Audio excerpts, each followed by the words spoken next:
Hi, this is Scott Wilson. In this session, we'll be discussing production specs and why you need them. So, what are production specs? Let's start with that. Production specs is recorded information about your best practices, you know, your best extrusion practices, paint line, anodize line, recipe, special instructions. These can be used by any production department: extrusion, age, paint, anodize, fab, packing. And these are things that you are doing in some way now. I mean, you have this information in maybe another software program, or maybe in spreadsheets, perhaps in books or files. If someone is gathering this information now and getting that to your production departments, or maybe it's the experienced guy. So, hey, Dave, we're running this die 2425. What do we do? And Dave knows what to do. But maybe Dave's not on shift 2 or shift 3, and those guys don't have the benefit of Dave's knowledge. But production specs in EPICS are available to everyone in every shift just from the click of a button. You see it directly from the production screen, and it's readily available. Let's look at some examples. I want to start with the extrude department. So I'm looking at the extrude production department, and I've just started a new production record. Down at the bottom of the screen, we see the production specs button, and I see that it has a number 1 beside it.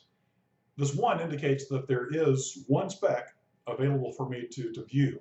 So I simply click the button, and it opens up the production spec screen. Now this is showing me information specifically for the extrude department.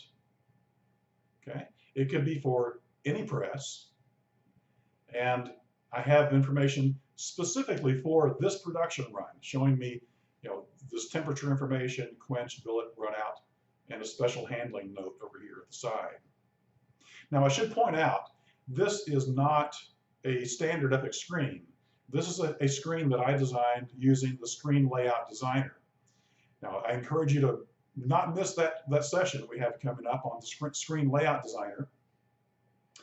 It will show you exactly how to design your own screens, not only for production specs, but for any of the user field tabs, the many, many user field tabs that you find throughout EPICS.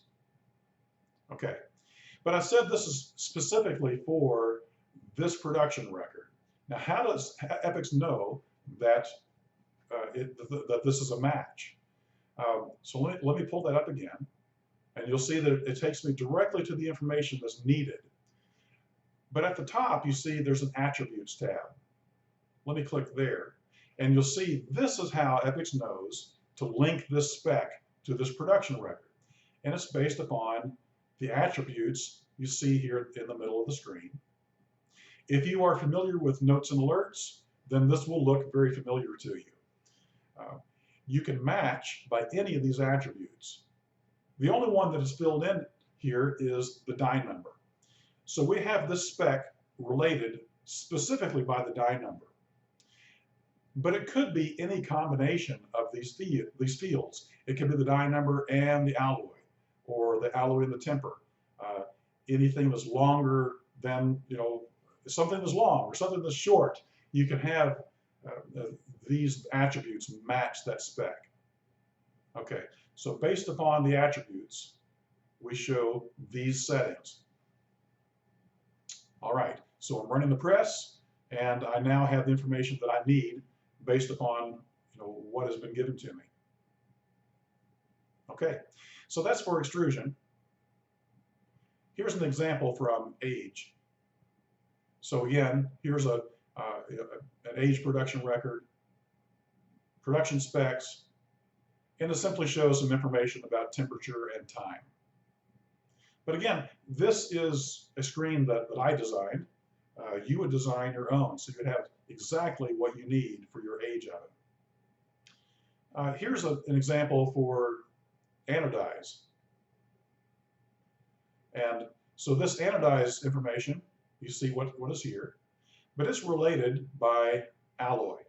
So any anodized job, you see anodized apartment, for 6063 alloy will show this information. If it's another alloy, it could show different information. Okay. All right. So those are the production specs and how we use them on the production screen. And that really is the objective here, is to, when we're in production, we have the spec available, click it, get the information. That's what you need to do. All right. So how do we get that information there to begin with? How do we fill in those fields? Okay. From the production ribbon, you see a production specs screen. Okay. And you'll recognize this. You see attributes and user fields there. Okay.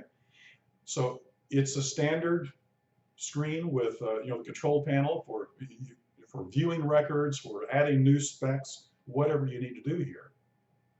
So let me click Find, and let's just look at some of the specs that are already here. You can see I have some for an anodized apartment. Here's another for another anodized apartment. There's for extrude, and there's one for age. Okay, there's one for paint.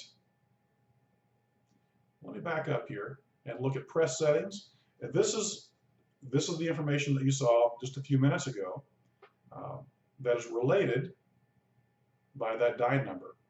Okay, so from here, of course, I could make changes to this. I could change the attributes. I could change the values that are here. But this is how the information gets here to begin with, so that it's viewable from the department. Okay, so let's look at another example here, because I have not yet explained the score that's up here at the top. I have some examples here with this FinCode 201. Okay, and you can see that for FinCode 201, there are 4 different specs that could apply. Let me go to the last one. Okay. All right. So you see that FinCode 201 has a score of 2. FinCode 201 and alloy 6063 has a score of 3. Okay. Keep on going here. So now I have 4 attributes and has a score of 4. So the more attributes there are, the higher the score. So the reason for this is that if I am working in the anodized department and I do have a job that fits all of these attributes, this finish, this alloy, this cert, this customer, it will show me the highest score first. In other words, I could have more than one spec that applies, and I want to have all that information available, but I want to show the one that has the most specific information first. So let's look at this one. Here's an anodized production record, and you can see here at the bottom of the screen there are production specs, and it shows 2. All right, so I open that up and I see the information that I need, and it shows that score of 3. But notice I have 2 records. I can go to the next one and it has the lower score. So back to the first one, we can see it matches 2 attributes, whereas the second one matches only 1 attribute. Okay. All right, so that's how that works. You may have multiple things that could apply. It will show the most specific one first. Okay, also notice that at the bottom of the screen, when you're looking at the production spec, there is a button here for QC document. Now, let me just show you the example that I have here. So I have attached a PDF file. There it is. Okay, and this is simply the teal sheets, but you can see it's many pages. So it's something that you could, for QC purposes or any other purpose, you could attach a document like this. All right, so that's also available. And you can see back on the Attributes tab where you attach that document or where you link to that document. Let's see. There's another example of a QC document. Let's see. There's the teal sheets. And here's another, just what I call QC document. So once again, just another PDF file that it brings up some information. Okay, so that's available to you as well. All right, so to sum this up, production specs can be used by any production department.